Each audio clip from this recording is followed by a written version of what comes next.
Here we go. Second video. Gonna get it right here. This isn't the fourth time I've tried to record. Let's go. I'm gonna talk about my journey with God. And I feel like to do that, I gotta start from the beginning. Okay? So that's what I'm gonna do. My journey is rather complicated now that I'm trying to talk about it. It's all over the place. And I didn't realize how hard it was to talk about until right now. So let's do this. Okay. So when I was a kid, I was a Mormon, like a real young kid.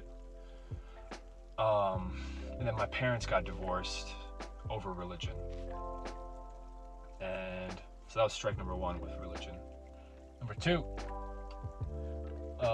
was I had a pastor who had cheated on his wife and announced it to like the whole congregation.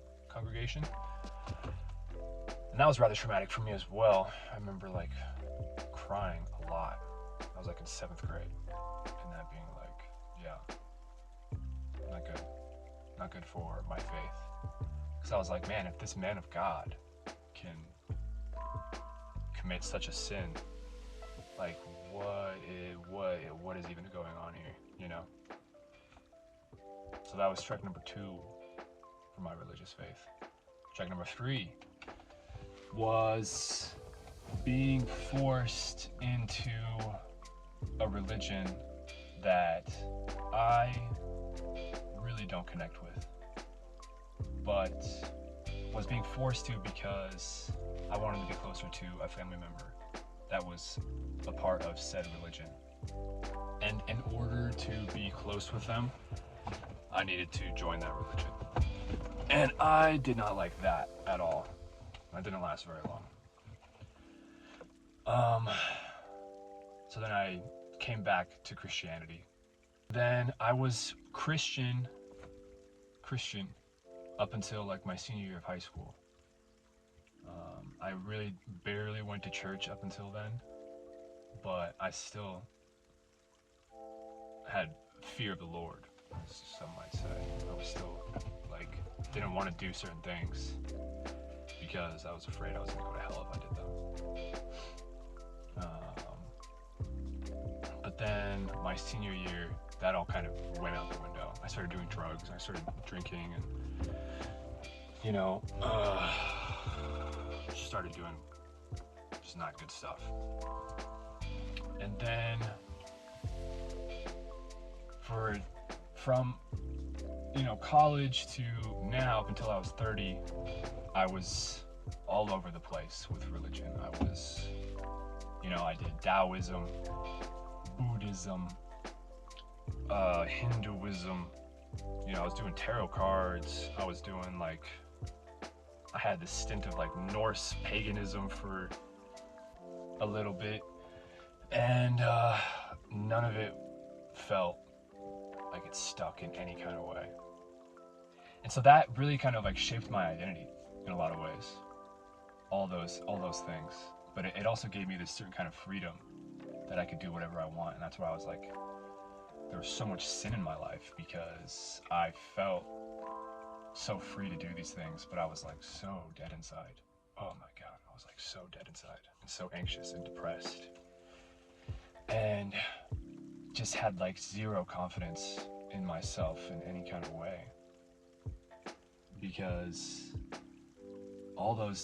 being part of all those religions always felt so just fluff, just fake, and it never satiated me. It never felt like I had felt full. And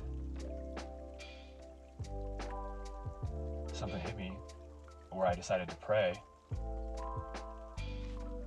And I prayed, and I felt like I had just had a crumb of food. I don't know, there was something there for the first time ever.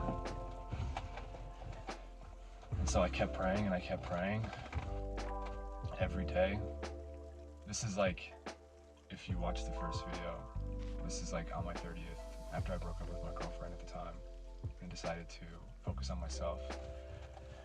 And yeah, I just kept praying and I kept praying, and eventually people were put into my life that are incredibly inspiring with their religious faith, and that they like have boosted me into the stratosphere. It feels like now I read the Bible and I go to church and I have such an amazing support system, and it's been life-changing, completely life-changing. I have my friends, I have my mother, who has been incredibly, she was like the first support system I had. She's always been that support system for me, but I've always been blind to it. And when I started praying, our relationship has like never been stronger. It was praying, and then my mom came back into my life, basically, which has been such a powerful thing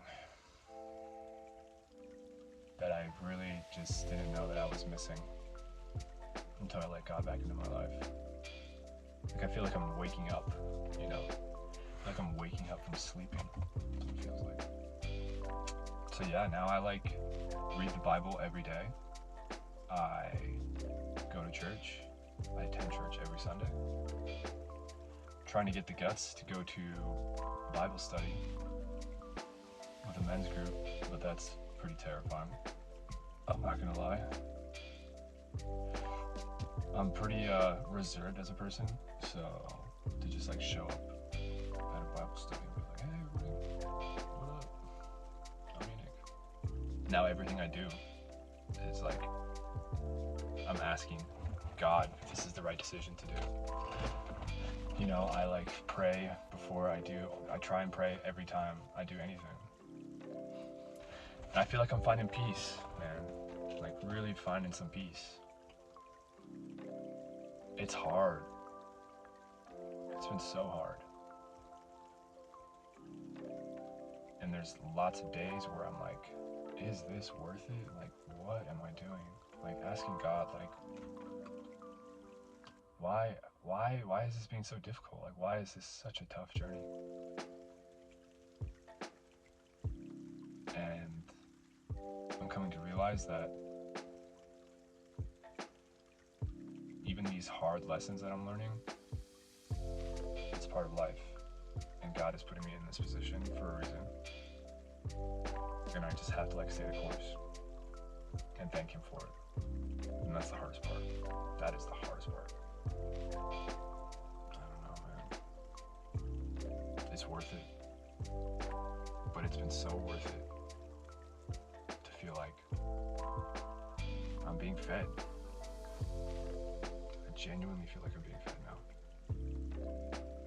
Like there's a reason for me being here. I've never felt that in my life. Some kind of purpose. I know that I'm being shown it. I know for a fact I'm being shown it. I don't know what it is. I don't have like a concrete idea what it is yet. But for the first time in my life, it's being formed. The idea of what it is. I know that. And I believe. And I just have to be patient. I have to be patient. Alright, let's end this video with a Bible verse. 2 Corinthians 5:17. Therefore, if any man be in Christ, he is a new creature. Old things are passed away. Behold, all things are become new.